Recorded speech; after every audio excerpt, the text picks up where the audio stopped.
mesdames et messieurs, 2 ans de yoga.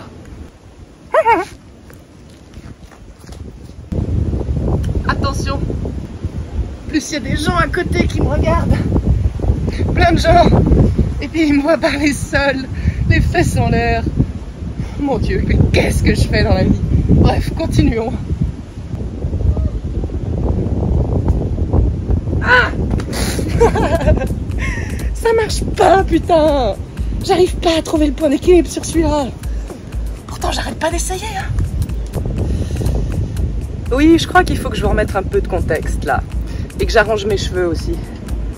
Je pense que toute ma vie, depuis que je suis enfant, j'ai été attirée par ces trucs un peu acrobatiques comme ça, de se mettre dans des positions, la souplesse, la force et tout.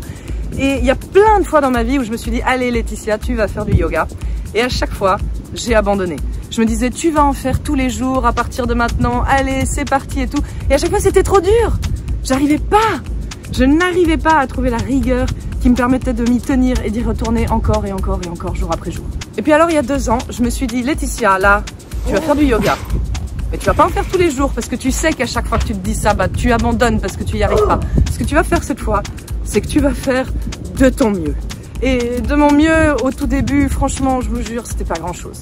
J'avais vraiment pas de souplesse. Pas de force. Aucune agilité. Ben franchement, la vérité, c'est qu'au début, c'était assez dur. Parce que le problème, c'est que quand tu décides de t'asseoir et de faire du yoga, tu te fais le même bien à toi-même. Que tu sois méga balèze à faire des positions de fou et tout, ou que tu sois débutant. Les deux vont très bien réellement. Dans les deux cas, tu te fais le bien que tu dois te faire et tu décides de prendre du temps pour toi. La seule différence, c'est que quand tu es capable de te tordre dans des positions cool et tout, t'es tout fier. Ça flatte ton ego, t'es là, haha, ça vaut la peine que je passe 1 heure à me tordre dans ces positions, je suis cool. Mais quand tu y arrives pas, t'as pas cette impression, t'as pas cette satisfaction. Et donc c'est pour ça que c'est super chaud de réussir à tenir quand tu y arrives encore pas bien. Parce que tu te dis non mais je suis nulle et tout, et puis on voit pas les progrès au début. Et ce que j'ai appris en décidant de me mettre à faire du yoga, en décidant de pas abandonner et de continuer quoi qu'il arrive, c'est que toute action qui est répétée encore et encore et encore est destinée à s'améliorer quoi qu'il arrive.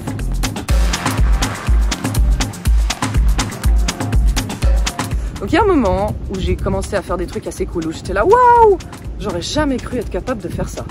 Et c'était méga stylé, j'étais très fière de moi. Et donc là, j'aurais pu continuer encore et encore et encore à faire ces positions que je maîtrisais bien, devant des beaux décors, à chaque fois de plus en plus beaux. Mais non, moi, à la place, j'ai pas fait ça.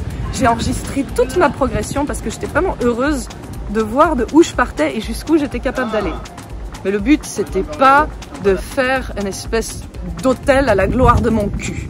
Si j'avais commencé à faire du yoga, si j'avais commencé à faire tout ça, c'était surtout parce que j'avais envie de me péter la gueule, à moi-même. C'est de faire face à mon ego, de faire face à tous ces trucs, à tout ce que j'arrivais pas à faire, à toutes mes peurs, à tous mes trucs. Depuis le début, mon mantra en yoga, encore et encore et encore, c'est de dire « essaye de faire mieux ». Et alors le yoga, c'est très cool, mais au bout d'un moment, c'est chiant à apprendre seul, parce que t'atteins une certaine limite, t'as besoin de quelqu'un pour te challenger ou t'apprendre des nouvelles choses. Alors je suis partie au Népal, je me suis dit « Laetitia, plaque tout, pète un câble et pars faire du yoga dans l'Himalaya ».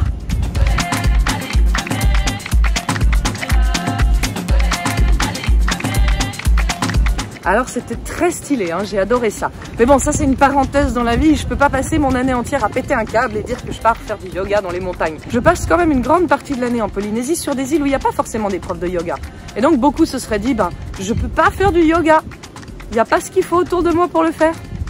Et donc moi je me suis dit, non, je vais amener les profs de yoga à moi.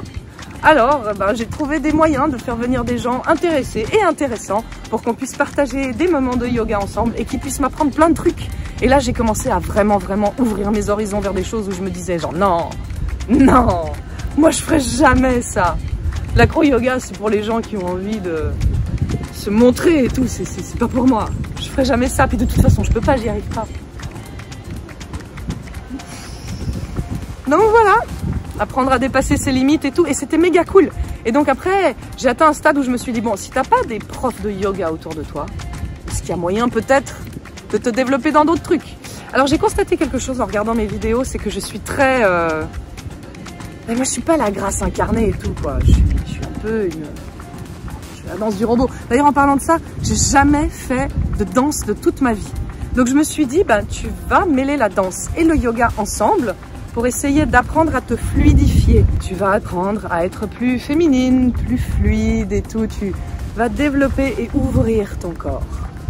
Et bon, pour prendre des cours de danse à Rangiroa, en Polynésie, il faut vous dire, tu vas prendre des cours de danse tahitienne. Tu oserais, toi, petite blanche, qui a la grâce d'un robot, aller te foutre au milieu des tahitiennes, hein?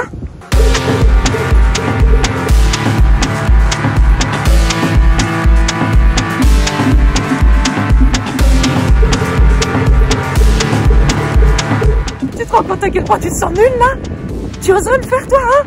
Non? Moi non plus. Mais j'y suis allée quand même. Et j'avais peur. Et j'étais nulle. Mais bon, je continue d'essayer. Encore et encore et encore. Et alors quand les Polynésiennes, elles viennent faire du yoga avec moi, je leur dis, mais man, tu m'as vu au cours de danse? Si moi je peux aller là-bas et essayer, toi tu peux faire aussi. Et donc en mêlant toutes ces choses et toutes ces réflexions, après 2 ans de yoga, quand les gens ils me disent, je peux prendre un cours de yoga avec toi et tout, et puis qu'est-ce que tu fais comme style de yoga? Je peux pas revendiquer un style classique, parce que c'est vraiment mon style à moi.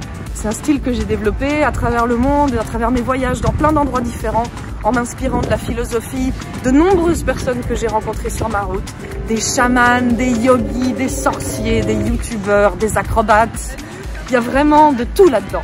Et donc j'ai donné un nom à mon style, je l'ai appelé le Mana Yoga, parce que je pense qu'il existe une sorte de force universelle qu'on peut essayer de puiser partout dans le monde, peu importe qui on est, peu importe ce qu'on fait, peu importe où on commence. Et sans vouloir se comparer aux autres, sans mettre en avant l'ego, je pense qu'on est tous capables de puiser là-dedans pour essayer d'en faire quelque chose à notre échelle. Et donc c'est ça le Mana Yoga, et c'est ça que j'ai envie de partager avec vous.